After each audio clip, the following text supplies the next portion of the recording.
friends, happy Saturday! Today I wanted to bring you a book review because I haven't done one in a little bit. Have I done one at all? I don't think I've done a book review on here at all.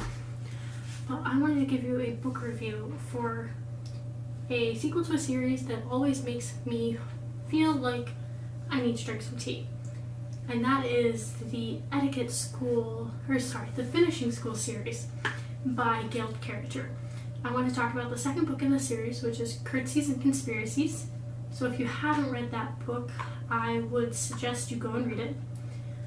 I'll leave a link to the blog post that I did about the first book. I significantly liked the second book better than the first book. Just a small recap for the first book. The Finishing School is a series about a group of girls, mainly Sophronia, who goes to a finishing school. And on the outside, it is a finishing school for girls in Victorian England that go to school on a floating airship. The entire series is steampunk. It's one of the reasons I love it so much. But they're going to school to become ladies of society. The school they go to is called Mademoiselle Geraldine's School for Girls. And it is a sister school to Bunsen's School for Evil Geniuses. And while on the outside to the rest of society, while it is a finishing school, it is also a school of espionage. So all of the girls are being trained to be spies. The main character, Sophronia, is scouted for and ends up going to this school. In the first book, while she's being scouted, one of the older girls, Monique, is on her finishing mission to try to pretty much graduate the school, and she fails her mission, and part of her mission is to get a prototype of a certain type of technology.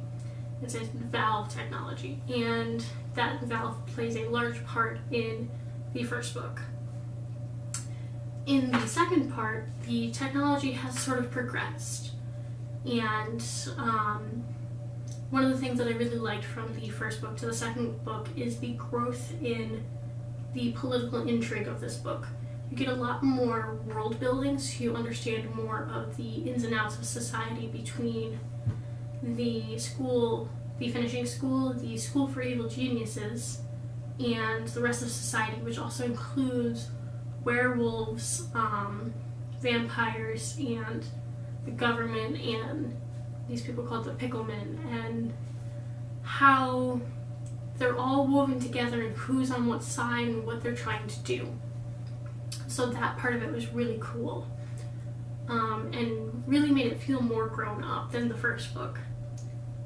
While the main character is only supposed to be 14, she's almost 15 at this point. I definitely felt like the first book was definitely more middle grade than young adult. The second book felt more along the lines of something that I read on a regular basis.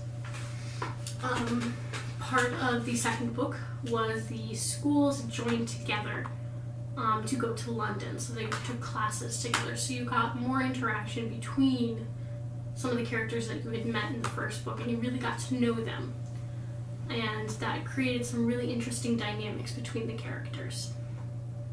And I really enjoyed what doors it opened, but I also liked the doors that it closed. I definitely feel like that could have been the end of the series if Carriger had decided to cut it off there, but I also enjoy the fact that it is very open-ended for the world to continue going and more questions.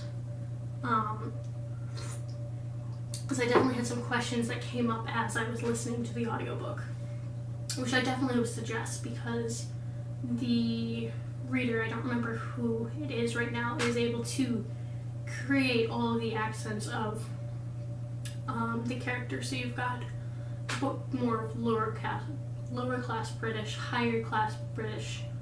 You've got a Scottish character, you've got French characters, so you really get that diversity in the cast just by this one character, or one voice actor. which I really enjoyed. So I definitely would suggest listening to it. What else did I like about this book? Part of it in this one, you start to see sort of love triangle growing, which I partially saw at the end of the first book. You get hints of it. In the second book, it's definitely starting to become more prominent, and certain things happen that you're like,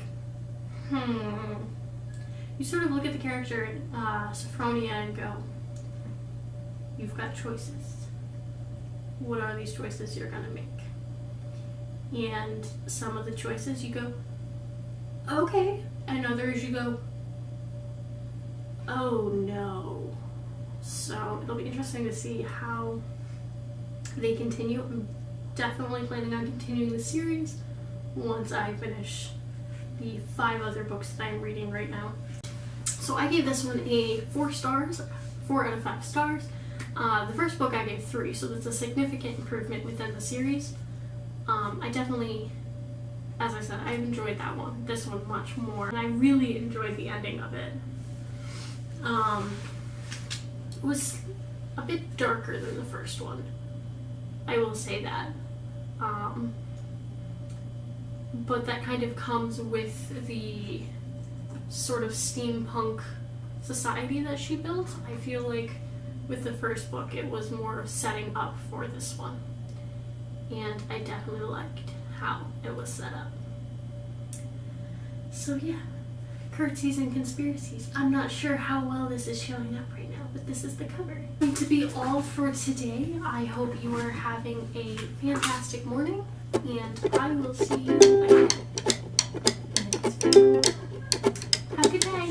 You were too much, then all at once you were just enough. You're just right, you're the perfect temp in my coffee cup, one of overslept. You are complete, the final chord in the even beat. You're the perfect rhyme in the perfect time.